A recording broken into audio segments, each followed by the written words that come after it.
Destination unknown.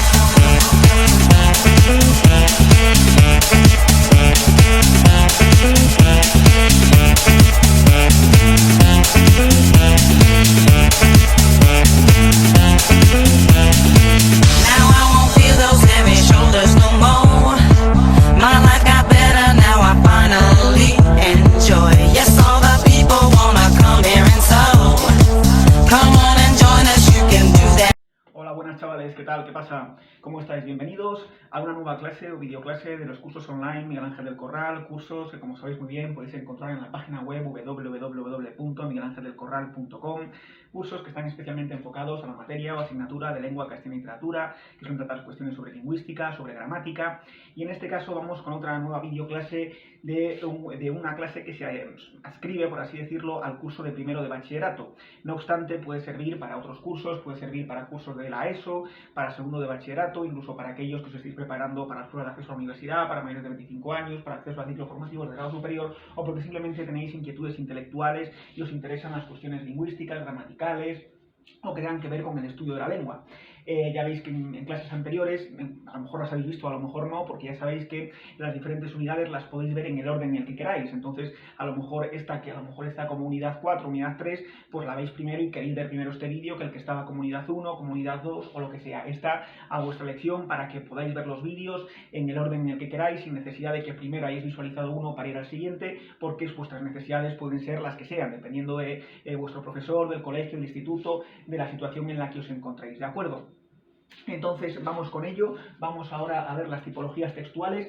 Si os acordáis, aunque depende, como digo, de que hayáis visto vídeos anteriores o videoclases anteriores, empezamos viendo la comunicación y el lenguaje humano, donde vimos los diferentes términos que eran muy importantes, los conceptos de lenguaje como capacidad o facultad biológica del ser humano para comunicarse, la lengua como sistema de signos y sus reglas combinatorias, y el habla como la realización individual de ese sistema. Vimos también el signo lingüístico, aludiendo al lingüista ginebrino de Suiza, Ferdinand de Saussure, con el significado, el concepto, el significante, forma o imagen acústica, el significado en el plano del contenido, el significante en el plano de la expresión. Viendo también los tipos de signos que había, los índices o indicios, los iconos que guardaban alguna semejanza con el objeto o con el ente al que aludían, con el referente, y los símbolos, y el signo lingüístico era un símbolo. También vimos los elementos de la comunicación, emisor, receptor, canal, código, mensaje, contextos y situación, y las funciones del lenguaje, con Carl Buhle y luego ya con Roman Jakobson, emotiva o expresiva, representativo o referencial, fático de contacto, apelativo o conativa, metalingüística, poética o estética. De acuerdo, aparte de ver la comunicación y el lenguaje humano, también estuvimos viendo las variedades de la lengua, vimos las variedades diatópicas o geográficas, las diastráticas o sociales, unas vinculadas con los dialectos, otras vinculadas con los sociolectos, vimos también las variedades diafásicas o registros, porque nos expresamos igual según la situación en la que nos encontremos y que eso tiene que ver con las propiedades del texto, y vimos también las variedades diacrónicas, que serían las históricas. Y también habíamos visto, creo que previamente, creo que fue una videoclase anterior, las propiedades del texto, la coherencia, la cohesión y la adecuación. ¿Os acordáis de la coherencia? Un texto que tenga texto entendido como de curso lingüístico, que fuese oral o escrito, pero que tenga cierta lógica. En la cohesión vimos los mecanismos de cohesión léxica y gramatical, tanto a nivel léxico-semántico como a nivel morfosintáctico pragmático, para que el texto esté bien unido, esté bien cohesionado, esté bien encarzado. Y luego, como digo, vimos esas variedades, las diatópicas o geográficas, que ya sabéis que en las isoglosas, esas líneas imaginarias, poco tienen que ver con los límites jurídico-administrativos. Hablamos de los dialectos, del dialecto que sirve también para referirse a una lengua que procede de otra. Por ejemplo, el castellano, el español sería un dialecto del latín en la medida en que procede de esa lengua, pero también los dialectos son las variedades lingüísticas, modalidades o hablas de un determinado territorio. Vimos las diastráticas, más que el estrato social por poder adquisitivo, como dijimos, lo importante era el nivel sociocultural, y evidentemente quien pertenece a un nivel culto no tiene un código restringido, sino que puede tener un código elaborado, y eso también le va a permitir una pluralidad de registros cuando veíamos las variedades diafásicas. Por eso las diastráticas y las diafásicas estaban de algún modo interrelacionadas. Y luego las diacrónicas o históricas, con el español medieval, el español clásico, el español moderno y el español contemporáneo. De acuerdo, podéis haber visto estas clases o no, porque las podéis ver, ya digo, en el orden en el que queráis. Ahora sería el tema de las tipologías textuales, que son los tipos de texto según la variedad del discurso. Este tema no es excesivamente largo, creo que es bastante asequible, que no me entraña mucha dificultad, que no es complicado. Y los diferentes textos, a veces de unos libros de texto a otros o de unos autores a otros puede cambiar, a lo mejor lo suprimen alguno, a alguno a lo mejor lo denominan de forma diferente, pero bueno, hay bastante acuerdo en las tipologías textuales, en los tipos de texto que existen. No obstante, sí que es cierto que luego pues, hay algunos que incluyen los textos, por ejemplo, humanísticos o los científico-tecnológicos o los textos jurídico-administrativos, hablando de otro tipo de tipologías textuales y extendiéndolo más. Aquí lo reducimos a textos narrativos, textos descriptivos, textos dialógicos o conversacionales, textos expositivos y textos argumentativos. Luego, por ejemplo, un texto argumentativo o un texto expositivo, una exposición sobre un determinado tema, si trata sobre un tema filosófico, pues el texto, aparte de ser expositivo, sería humanístico. Si trata sobre una cuestión de biología molecular o lo que sea, pues bueno, sería un texto expositivo, pero de índole científica. Bueno, si es de lingüística, sería tanto humanístico como científico, porque bueno, la lingüística no deja de ser una disciplina científica, por lo menos desde el famoso lingüista ginebrino Ferdinand de Saussure, ¿no? Desde su famoso Cours de Linguistique Générale, el curso de lingüística general que se considera, digamos, el punto de salida de la lingüística como disciplina científica y ya no solo basado en la gramática tradicional o en la filología como se había venido estudiando hasta el siglo XIX. De la misma manera, pues a lo mejor un texto jurídico-administrativo pues se pueden poner dentro de algunos de estos, pero bueno, ya es otro tipo de tipologías textuales. Aquí ya digo que nos centramos en los narrativos, descriptivos, dialógicos o conversacionales, expositivos y argumentativos, que son los que se suelen dar y os suelen enseñar.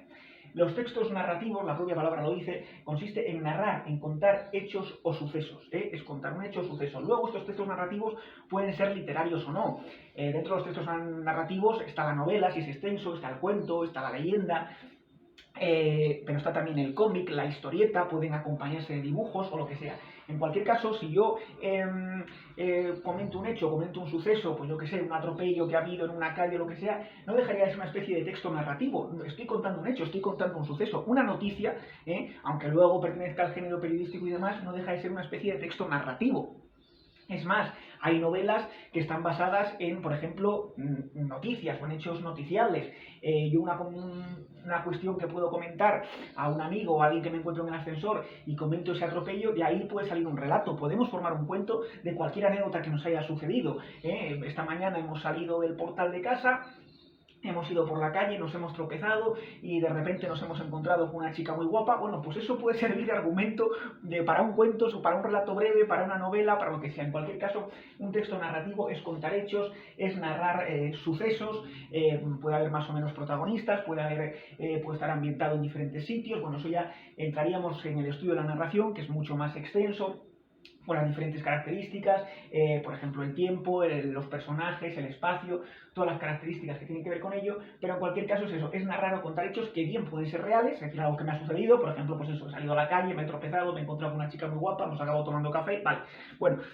O puede ser ficticio, puede ser imaginario, incluso podemos crear un relato hablando de seres imaginarios, de duendes, de hadas o de lo que sea, ¿no? Entonces pueden ser.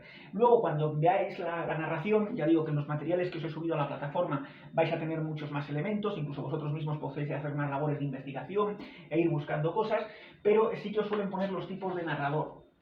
Cuando ya hablamos, por ejemplo, de una novela, dentro de los textos narrativos, y dentro de los textos narrativos nos metemos en los literarios, os suele dar mucha importancia el tipo de narrador que hay, que puede ser interno o externo. Interno es cuando forma parte de la novela que se está contando y puede ser el protagonista, si es el personaje principal. Puede ser también el antagonista, es decir, el que es contrario al protagonista, generalmente el que tiene los rasgos negativos o los rasgos que se le atribuyen como algo malo.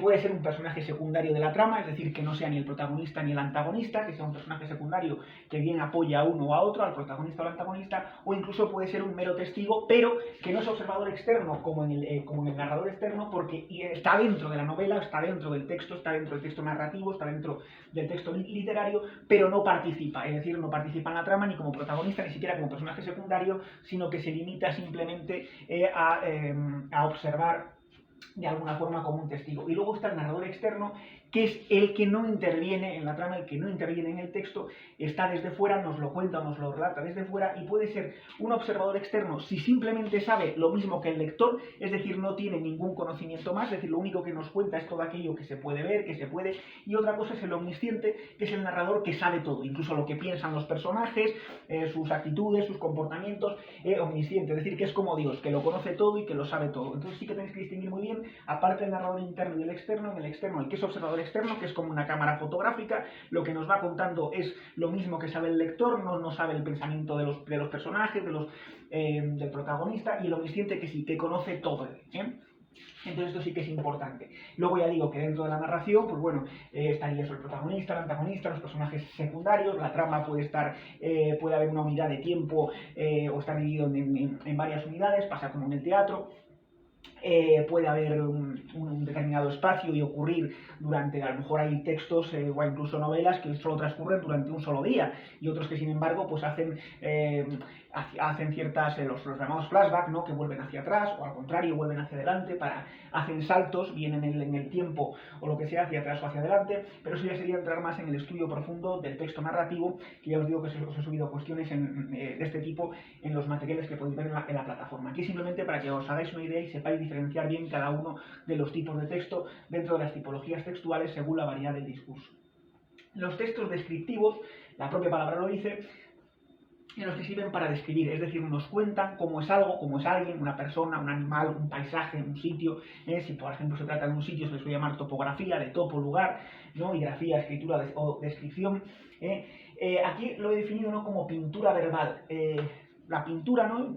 Cuando alguien tiene un gran talento artístico y demás y nos quiere describir algo, lo mejor que puede hacer es nos lo dibuja, y entonces ya sabemos cómo era ese sitio, cómo era esa persona. Si hay alguien que es un gran dibujante que dibuja, que pinta muy bien, y nos quiere enseñar un paisaje, yo que sé, el Pozo de las Lomas, la playa de Ollambre y tal, nos la dibuja, o incluso saca una fotografía. Siempre se ha dicho, ¿no?, que no hay una imagen vale más que 1000 palabras, y sí que es cierto, probablemente sea cierto, ¿no? Una imagen vale más que 1000 palabras, pero cuando carecemos de la imagen, lo que nos puede contar cómo era ese sitio es a través de las palabras. Por eso es una pintura verbal, es una pintura, pero que en vez de ser la fotografía o una fotografía verbal, en vez de ser un dibujo o en vez de ser la fotografía, esa fotografía está hecha de palabras, está hecha de lenguaje, a través de sus sistemas, de las determinadas lenguas, del español o de lo que sea.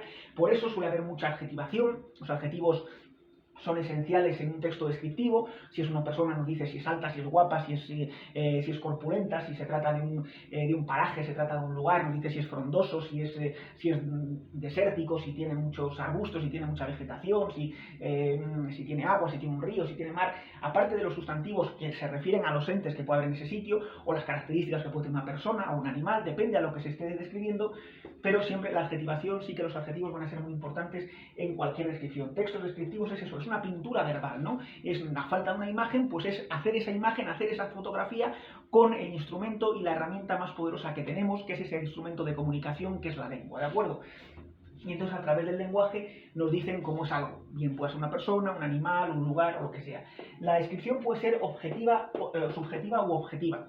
La descripción objetiva simplemente se limita a decirnos cómo es algo, cómo es esa persona, cómo es ese lugar, sin darnos su valoración. Yo, si por ejemplo estoy describiendo un sitio, pues puedo decir que ese sitio tiene montañas, que las montañas son altas, que las montañas están nevadas. Es objetivo, estoy simplemente contando, me estoy limitando simplemente a contar, a describir cómo es ese lugar, o cómo es, si tiene un río con agua limpia, si tiene un río con aguas turbulentas. Sin embargo, si yo digo que el sitio era precioso, que eso ya es una valoración mía. Ahí entra la subjetividad. Es cierto que si yo veo que el río tiene un agua cristalina, pues digo, el sitio es precioso, hombre, pues se corresponde con la realidad. Sin embargo, si el río tenía aguas turbulentas y estaba lleno de contaminación y demás, pues diré, pues el paisaje era feo, pero ya ahí estoy valorando yo. No estoy escribiendo solo el lugar, sino que ya estoy dando mi opinión. Entonces ya tiene un componente de subjetividad. Lo mismo si yo estoy escribiendo una persona. Yo puedo decir simplemente una descripción objetiva. Si esa persona es alta, si esa persona es baja. Evidentemente, si mide 1,90, pues será muy alta. Si mide 1,50, pues será de baja estatura. Yo puedo decir si es corpulenta, si no. Otra cosa, si ya digo si es muy guapa, ahí ya los criterios estéticos y demás, pues bueno, entra el componente de subjetividad, ¿no? Yo si estoy escribiendo, pues bueno, según el carácter, si veo que es amable y demás, pues ahí me puedo estar limitando, circunscribiendo a cómo es, y lo baso en hechos, pues porque fue correcto en todo momento, porque utilizó. Yo puedo escribir una persona es culta, una persona es, porque estoy escribiendo cómo es esa persona, según los hechos, según lo que he visto. Vale, perfecto. Otra cosa es que ya yo empiece a, pues es una persona estupenda, y ahí estás valorando, a ti te parece estupenda, a lo mejor a otra persona le parece que ese tipo pues es inaguantable. Entonces ahí ya habría componentes de subjetividad. Si la descripción, evidentemente siempre va a ser, va a tener, cuando hablamos de componente valorativo, es decir, va a tener adjetivación, porque con los adjetivos damos las características, pero si esa carga valorativa ya incluye la opinión de uno, evidentemente la descripción, en vez de ser objetiva, va a ser subjetiva. Muchas veces hay un componente objetivo, nos cuenta, nos hace una descripción de cómo es ese sitio, de cómo es esa persona o de cómo es, y luego suele tener componentes subjetivos, ¿no? A partir de esa objetividad, a partir de esos hechos, de que esa persona es alta, de que esa persona tiene los ojos azules, de que esa persona es rubia, de que ahí nos está describiendo cómo es la persona, luego si ya dice, y me parecía guapísima, y ahí luego mete cuestiones de subjetividad. Uno está en un sitio y nos dice que era una playa muy grande porque tenía 2 kilómetros, eso es un objetivo. Nos dice que que el mar estaba embravecido porque rompían las olas fuertemente con los acantilados, que los acantilados eran escarpados, y pues ahí nos está contando cómo es. Si luego dice que le parece precioso, que nunca había estado en un sitio tan bonito, y ya ahí está valorando, nos cuenta cosas objetivas, y luego puede tener una carga valorativa donde incluye su opinión y entonces ya es subjetiva. Cuando la descripción es de personas, se suele distinguir entre prosopografía, que es cuando la descripción es de los rasgos físicos, eso si es alta, si es baja, si es gorda, si es delgada. La prosopografía son rasgos físicos, si tiene la nariz grande, si no. Recordad lo de Quevedo y Góngora, ¿no? Era su nombre, una vez pegada y más. Y etopeya es cuando la descripción es de los rasgos morales, del carácter, ¿no? De la personalidad, si es simpático, si es antipático, y cuando mezcla las dos, la prosopografía y la etopeya, es decir, cuando tenemos rasgos físicos y rasgos morales, lo que tenemos es el retrato. Si este retrato está exagerado, es decir, hay hipérbole recordad que es la figura retórica para referirse a la exageración, entonces tenemos caricatura. Esto es como en el dibujo, cuando en vez de hacer una pintura que se parezca, que sea prácticamente idéntica a esa persona, los rasgos se exageran, tenemos la caricatura. Por lo mismo que pasa en el dibujo, pasa en la descripción con la lengua, pasa en el decurso lingüístico. Entonces, prosopografía es cuando se escriben rasgos físicos, alto, bajo, gordo, delgado, tal, ojos azules, nariz grande. Etopeya son rasgos morales, son cómo es la personalidad, es una persona tímida, es una persona extrovertida, es una persona... Cuando mezclamos prosopografía y etopeya, las dos tenemos el retrato, la descripción sería un retrato de esa persona. Y si hay hipérbole y exageración, tenemos caricatura. Y cuando la descripción se trata de lugares, pues se llama topografía. Ya sabéis que topo significa lugar, grafía sería escritura o descripción, ¿no? Cuando se escribe un lugar. Por otro lado tenemos los textos dialógicos o conversacionales, que como la propia palabra lo dice, pues es el diálogo, ¿no? Es cuando interviene más de un interlocutor, suele haber emisor o receptor, pueden ser uno o varios, porque si es uno solo estaríamos ante un monólogo, ¿no? Como el de 5 horas con Mario de Miguel Delibes. Pueden ser literarios o no literarios, porque muchas veces, evidentemente, en una novela tenemos partes que son dialogadas, algunas incluso son constantemente en formato de diálogo, incluso de monólogo, como este que acabo de mencionar, de Miguel Delibes, de 5 horas con Mario, donde tenemos a esa viuda constantemente hablando y haciendo todo ese monólogo. Entonces esas conversaciones, esos diálogos pueden pertenecer a una obra literaria, pueden estar dentro de un relato, pueden estar dentro de un cuento, una novela, o ser no literarios porque en la vida cotidiana estamos constantemente dialogando. Cuando hablamos con nuestro compañero de clase, nuestro compañero de trabajo, nuestro amigo, vamos al gimnasio, charlamos mientras hacemos un ejercicio, estamos tomando algo con nuestros amigos y estamos, por un lado, la conversación que quizás sea el más habitual, que es lo que hacemos constantemente, incluso cuando nos encontramos a un vecino en el ascensor, empezamos con lo que cuando veíamos las funciones del lenguaje, la función fático de contacto. No sé si voy a encender la luz porque a lo mejor ya no lo estáis viendo muy bien, y digo, bueno, ya está anocheciendo y digo, a lo mejor así lo oís mejor. Bueno, la conversación es el más habitual porque incluso eso, cuando nos encontramos a alguien en el portal, nos encontramos a alguien por la calle, pues a lo mejor simplemente ya saludamos, hay una función fática o de contacto, pero a lo mejor simplemente se queda en el saludo o no, o empezamos pues le preguntamos qué tal le va, nos cuenta cualquier cosa. Bueno, ahí ya se entabla la conversación. Después de la función fática o de contacto, pues podemos contar hechos, que puede ser representativo o referencial, si decimos cómo estamos o cómo nos encontramos, pues estoy muy contento porque me acaban de ascender en el trabajo, pues ahí mezclamos la función emotiva o expresiva, ¿no? Estoy muy contento, es una cuestión expresiva, es emotiva, nos dice cómo estamos, y luego porque me han ascendido el trabajo sería una función representativa o referencial porque está contando o está relatando un hecho objetivo, ¿no? Si os acordáis de las funciones del lenguaje: emotiva o expresiva, representativa o referencial, fático de contacto, metalingüística, poética o estética, etc., ¿no? Creo que he mencionado todas: emotiva o expresiva, representativa o referencial, y apelativa o conativa, que no sé si la he mencionado, que es cuando intentamos influir de alguna forma en el receptor. Por otro lado, tenemos la entrevista, que esta es muy propia del género periodístico, bien sea en televisión, bien sea en radio, bien sea en prensa. que se trata del formato pregunta y respuesta. Se suele hacer a una personalidad que es importante por algo, porque es un gran deportista, porque es un político, porque ha hecho algo, bueno, realmente tiene algún interés o suscita en el público algún interés esa persona, y entonces pues el medio de comunicación considera que merece ser entrevistado. Un académico de la Real Academia Española, porque se acaba de presentar cuando se presentó hace años la nueva gramática de la lengua española, pues bueno, o alguien, un escritor presenta su libro, o un rapero saca un disco, o lo que sea, pues bueno, una entrevista. A veces son en formatos más coloquiales, otras veces son en formatos más formales, pero el formato siempre es pregunta o respuesta. Hay un entrevistador que tiene curiosidad por unos determinados temas, y luego el entrevistado, que es el que da respuesta también hasta donde él quiera. Ahí el entrevistador tiene que ser lo más honesto posible, en el sentido de que se limite a reproducir, que por eso muchos pues, lo van con la grabadora. Hombre, cuando se graba en televisión o en radio pues no hace falta, pero si luego se va a transcribir en prensa, pues para que no se reformule de una manera que luego el entrevistado pueda decir, no, es que yo no di esa respuesta.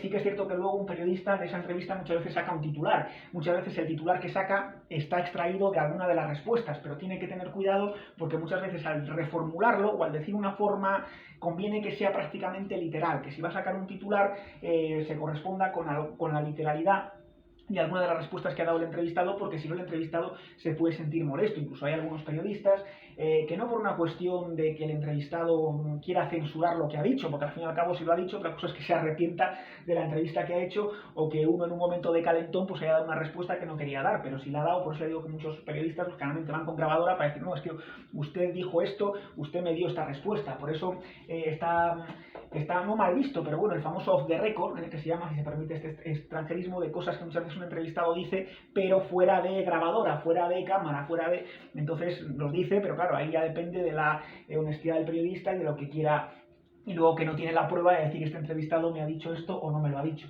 Entonces, por eso ya digo que hay incluso periodistas que antes de publicar una entrevista, otros no, pues se la pasan al entrevistado para que dé el visto bueno, más que nada para que luego el entrevistado no pueda decir, oye, no, pues voy a emprender acciones judiciales porque usted ha puesto en su medio de comunicación cosas que yo no le dije. El periodista por eso siempre conviene que tenga una grabadora o que tenga un soporte donde diga, esto ha quedado aquí registrado y usted ha dicho lo que ha dicho. Luego tenemos el debate. Antes había programas de debates, ahora son casi más una jaula de grillos donde cada uno dice y grita y demás. Los de los debates, donde generalmente hay un moderador que reparte los turnos de palabras, generalmente para que toda la persona disponga del mismo tiempo. Suelen tratar sobre un determinado tema, pueden tratar sobre varios y en ese caso están estructurados. Probablemente los más conocidos que se producen en televisión son los llamados debates electorales, cuando van miembros o candidatos de determinados partidos políticos, y entonces, pues bueno, a lo mejor hablan sobre diferentes temas. Hay un bloque que es dedicado a economía, otro bloque que es dedicado a educación, y hay un moderador que se encarga de dar los turnos de palabra, de que haya un cierto respeto. Hay muchas veces además que, bueno, a veces que existen interrupciones, porque a lo mejor pues es un debate no solo entre dos personas, sino entre más, y a lo mejor pues ante una afirmación que hace uno de los que está allí presente, uno de los que está debatiendo, pues hay otro que no está de acuerdo y muchas veces pues se irrumpe o hace cualquier gesto o incluso pronuncia cualquier cosa, ¿no?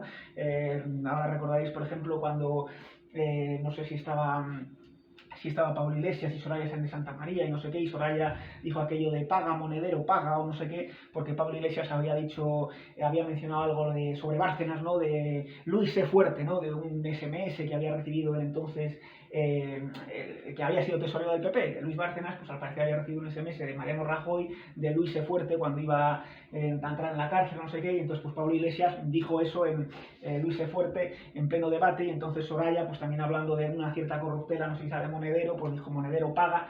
Entonces hay veces que sí que se producen ciertas interrupciones, o que alguno de los que debate, pues bueno, no en su turno de palabra, pues dice algo.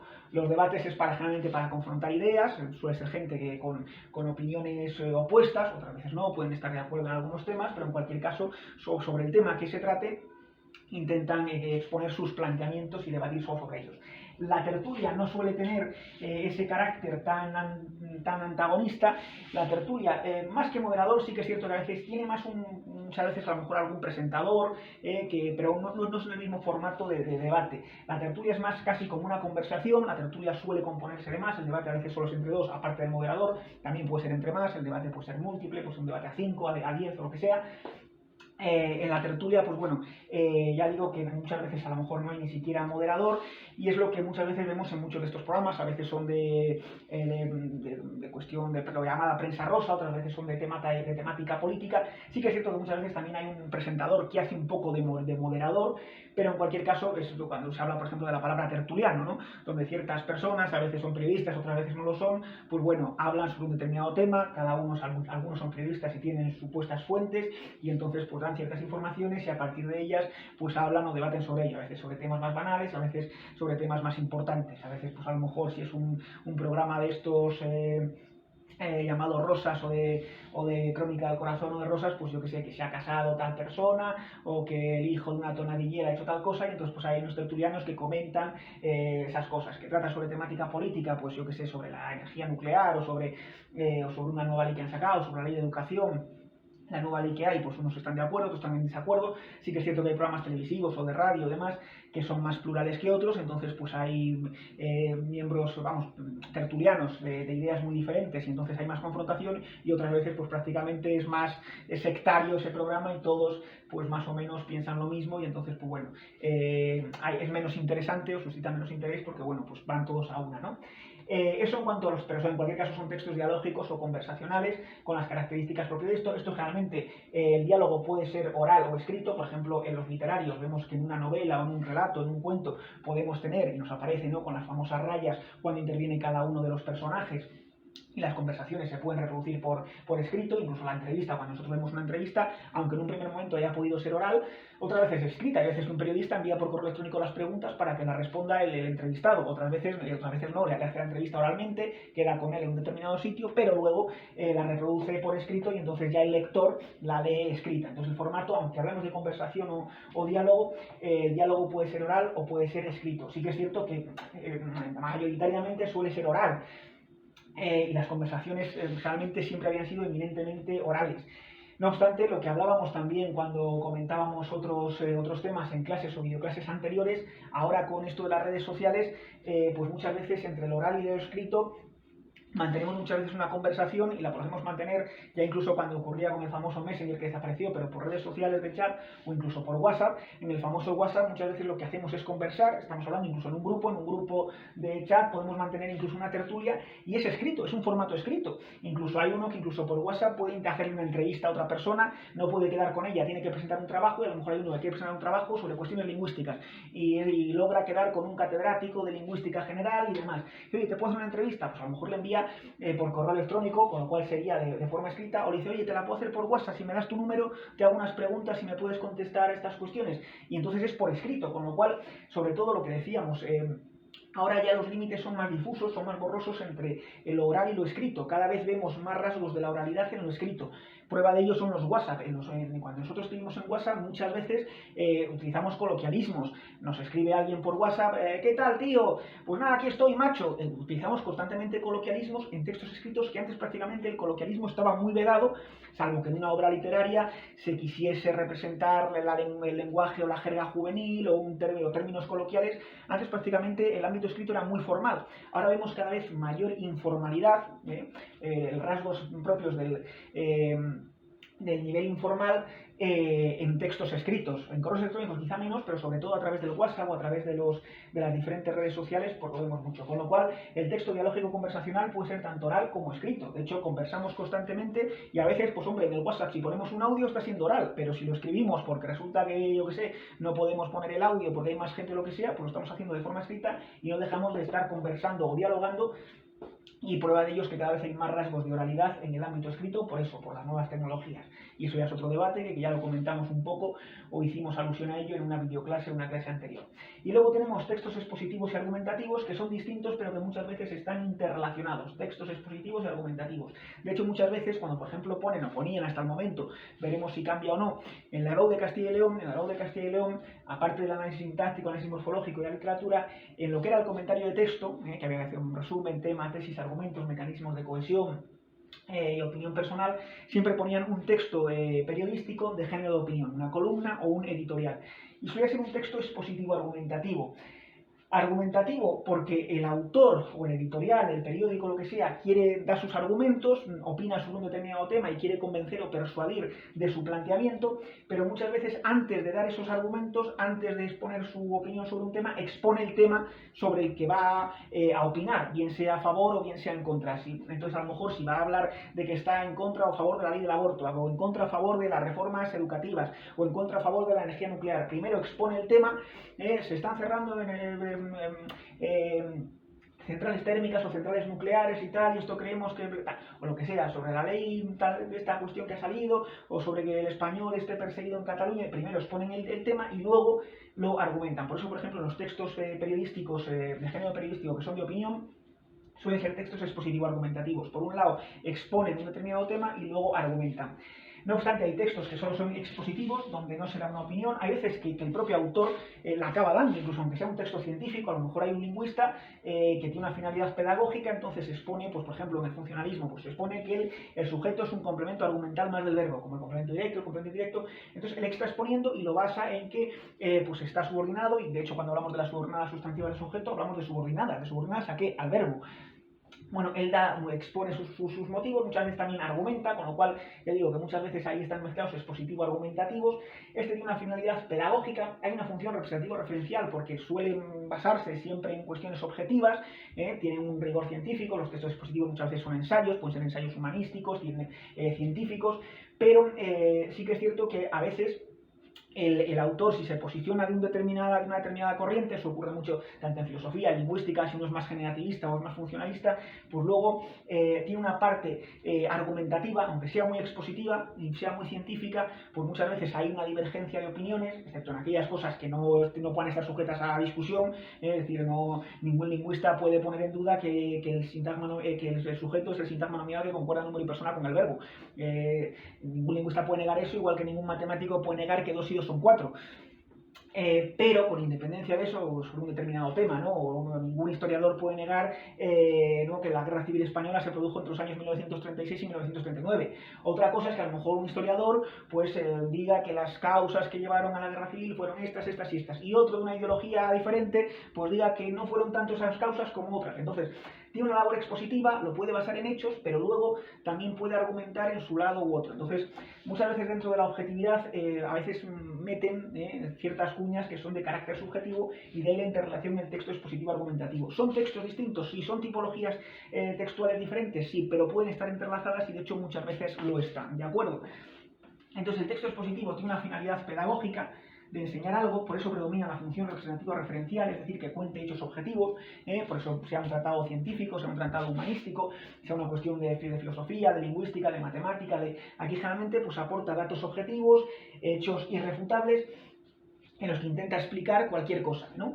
Estos textos expositivos pueden ser especializados, si ya es una temática, por ejemplo, si trata a lo mejor de lingüística, pero ya es de un nivel muy elevado, pues es solo especializado y a lo mejor solo lo entienden filólogos o lingüistas que estén muy versados en esa temática.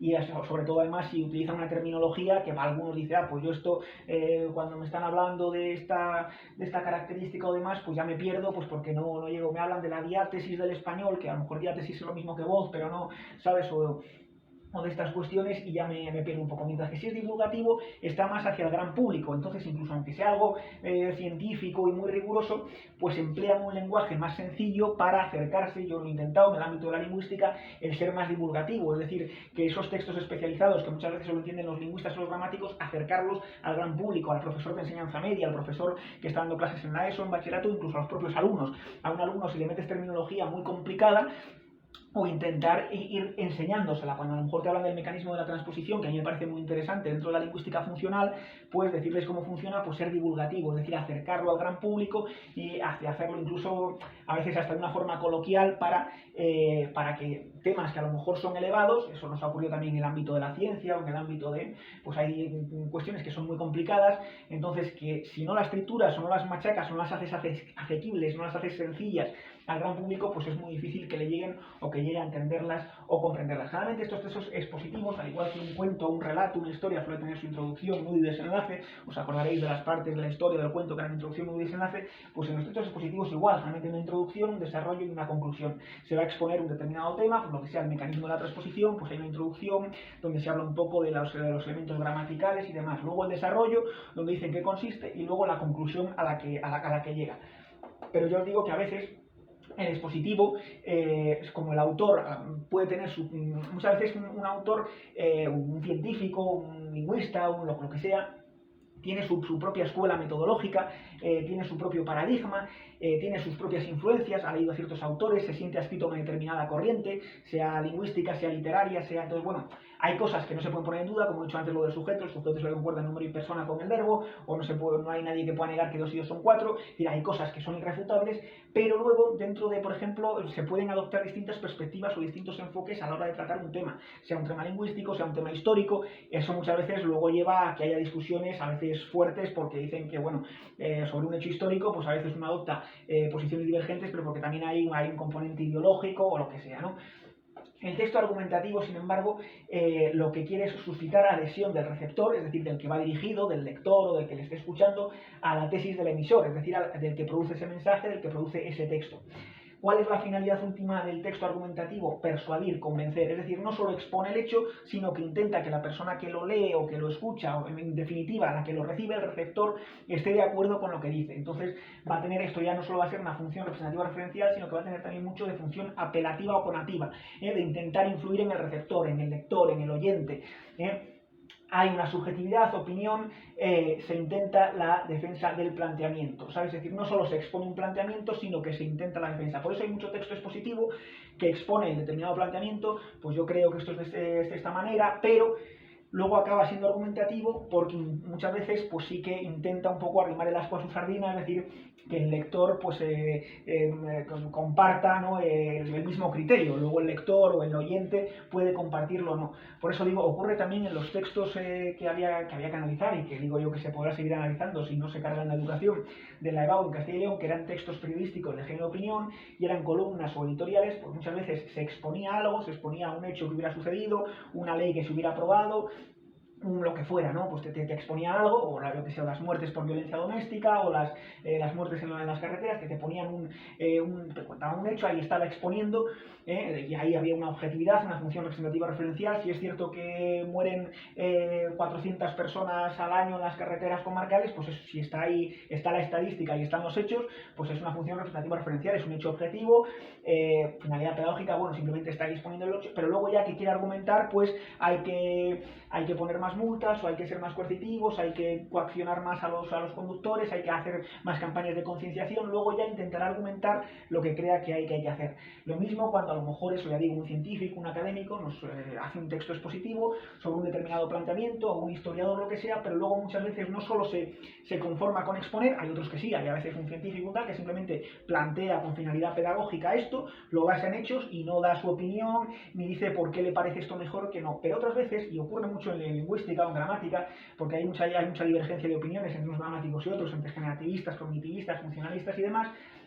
Muchas veces ocurre, hay algunos que consideran que el sintagma preposicional pues sí debe existir, otros que la denominación no se debe denominar sintagma, unos que incluso consideran que el enlace puede ser hasta núcleo, otros que no. Nos ocurría con las tradicionalmente llamadas adjetivas sustantivadas, unos hablaban las que ahora se llaman relativas libres o semilibres, ¿no? Bueno, que tienen un antecedente ahí omitido, otras, bueno, incluso en la propia denominación, ¿no? O porque unos consideran que el concepto de oración sí se debe llamar así, u otros no. Hay lingüistas que, por ejemplo, dicen que cuando hablamos de oraciones subordinadas ya no son oraciones, porque están transpuestas, tienen ya un transpositor, y entonces ya en realidad es otro tipo de, bueno, pues muchas veces hay opiniones divergentes sobre un determinado planteamiento, y algunos autores o algunos académicos o algunas personalidades de gran erudición no se conforman solo con exponer, sino que también argumentan por qué su planteamiento o el paradigma al que están adscritos o la corriente que defienden es mejor que otras, o por qué resuelve mejor esos temas, o por qué muchas veces no son incompatibles, sino que cada uno desde su posición, muchas veces los generativistas tienen su posicionamiento, los funcionalistas podemos tener otro,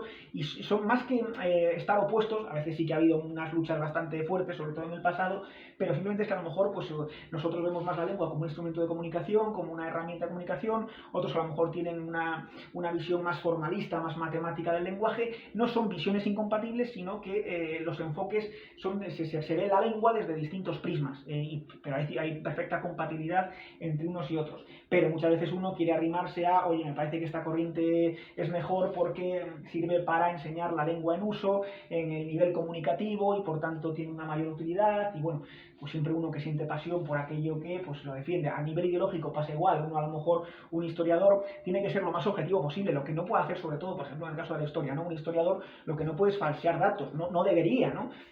Decir cosas que no sean ciertas o que en definitiva sean falsas. Un historiador no debe mentir. Otra cosa es que una vez contado un hecho, el hecho es el que ocurrió, pues que hubo una guerra, o que hubo un asesinato, que hubo un crimen, o que se produjo una revolución, el hecho fue el hecho, y otra cosa, y las consecuencias por las que hubo, las consecuencias fueron estas y estas.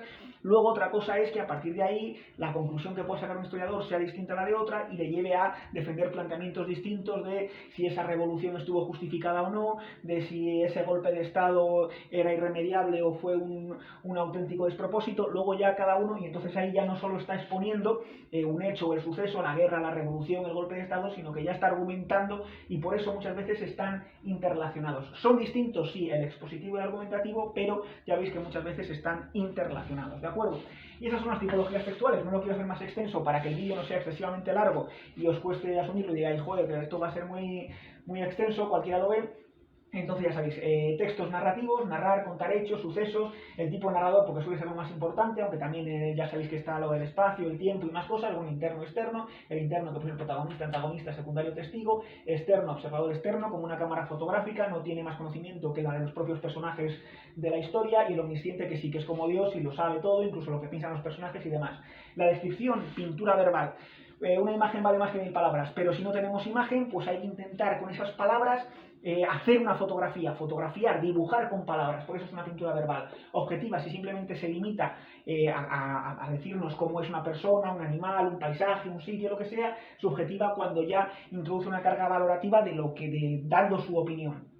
Las descripciones de personas, si son rasgos físicos, prosopografía, si son rasgos morales, personalidad y demás, etopeya.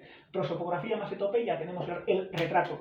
Que el retrato tiene una exageración, es decir, es hiperbólico, pues entonces tenemos caricatura. Textos dialógicos o conversacionales, que es la conversación, que lo podemos tener en textos literarios, es decir, en novelas vemos constantemente que hay partes que son dialogadas, y los no literarios, que es la conversación, que es el más habitual, es lo que mantenemos cuando saludamos a alguien y le nos cuenta su vida, a lo mejor no nos interesa, pero hay gente que es muy pesada, o cuando estamos charlando con un amigo tomando algo, o en la piscina, o en casa, o de fiesta, o en el gimnasio. La entrevista, que es el formato pregunta-respuesta, generalmente está una persona, suele ser un periodista, puede ser otra persona, lo que sea, está interesada, hay veces que se hacen entrevistas para trabajos de investigación y demás, porque si quieren recabar datos, pues a ver cómo se hablan de determinado territorio. Esto lo hacen mucho los dialectólogos, ¿no? Pues cuáles son las características que se dan en este territorio, o sobre cualquier otra cosa, cómo es la vida en un municipio de la montaña de esta provincia. Pues bueno, entrevistan a los que allí viven, cómo son sus vidas, a qué se dedican, si se dedican al sector primario, a la ganadería, cómo es su día a día, si tienen algún día de descanso, pues a lo mejor quieren hacer un trabajo sobre la distinción entre el mundo rural y el mundo urbano, cuántas horas trabajan en diferente lugar, cuáles son los sueldos. Bueno, pues la entrevista es el formato pregunta y respuesta. Hay cualquier entrevistador que luego vaya a exponer esa entrevista, pues tiene que ser honesto, tiene que ser fiel a lo que le haya dicho el entrevistado, por eso se suele grabar, suele haber un soporte donde quede registrado para que no haya problemas, el debate donde se suelen confrontar ideas si hay un moderador, la tertulia, que el moderador no es imprescindible, y donde más o menos ahí no existe esa confrontación, aunque depende de la heterogeneidad o de los diferentes planteamientos que pueda haber los que intervienen en la tertulia. El diálogo, ya sabéis que puede ser oral o escrito. De hecho, los diálogos que vemos en novelas y demás están escritos, pero es que ahora incluso cuando uno envía una entrevista por correo electrónico para que se la respondan, incluso cuando por el WhatsApp estamos manteniendo una conversación, si no es por audio y estamos escribiendo, en realidad la conversación está siendo escrita, y cada vez ocurre más eso. Antes la escritura era un sistema secundario, incluso hasta principios del siglo XX había algunos que ni sabían leer ni escribir, las tasas de analfabetismo eran elevadas, llamadas y por tanto la escritura estaba restringida a registros muy formales. Sin embargo, ahora la escritura está constantemente en nuestras vidas. En cuanto estamos con la tablet, con el móvil, con el ordenador, estamos en las redes sociales, estamos en el WhatsApp, lo que sea, y muchas veces estamos escribiendo pero con rasgos de oralidad, porque estamos conversando pero por escrito, ¿de acuerdo? Y luego finalmente los textos expositivos y argumentativos con la interrelación, que es donde más me he enrollado, más me he extendido. Expositivos, finalidad pedagógica, generalmente quieren enseñar algo, demostrar algo o transmitirnos algo. Función representativa referencial, tiene que ser objetivo.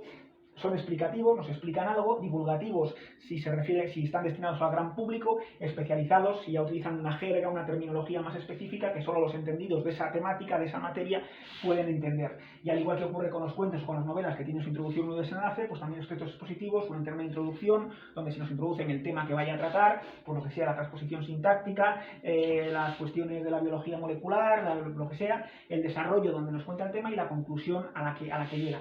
A veces ese texto expositivo no simplemente se limita a exponer, sino que argumenta por qué está a favor de un planteamiento u otro.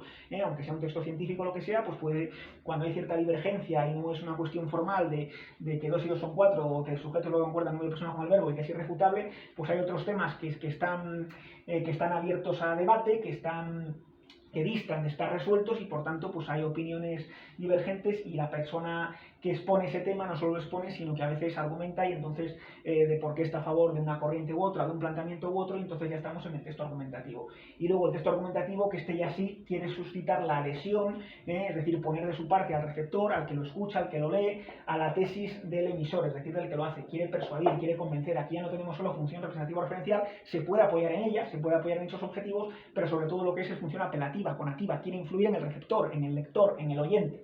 De acuerdo, aquí hay subjetividad, hay opinión, no solo se expone el planteamiento, sino que se intenta la defensa del planteamiento. Es decir, se puede exponer el planteamiento, pero a la vez se quiere defender o se quiere criticar. Por eso en las famosas columnas de opinión, en los artículos de opinión, en los artículos periodísticos, en los editoriales que escriben los periódicos, muchas veces se exponen el tema, pero son más argumentativos que expositivos, porque generalmente el columnista, a veces te cuenta un poco su vida y demás, pero generalmente te da argumentos y suele haber una tesis, ¿no?, una conclusión que sea de la que quiera hacer partícipe al lector y que al mismo tiempo la apoye también.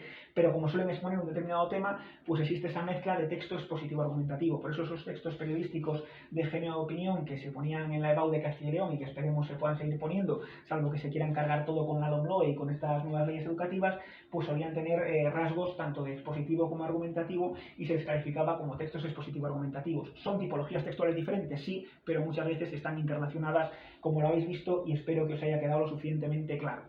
Hay más material en la plataforma, os he subido bastante temática, creo que está bastante bien explicado en la plataforma de los cursos online, con ejemplificaciones, con ejemplos y demás. También, no sé si tendréis alguna tarea que podéis hacer que creo que es voluntaria, si no seguro que algún test autoevaluable, algún cuestionario para que veáis si lo habéis comprendido o no, pues también tenéis.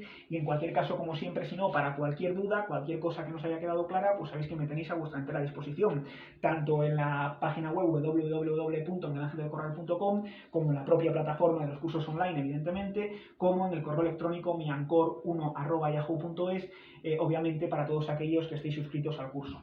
Así que para lo que necesitéis, ya sabéis que como siempre a vuestra entera disposición. Mucho ánimo y nos vemos en el siguiente vídeo, en la siguiente videoclase. Destination unknown.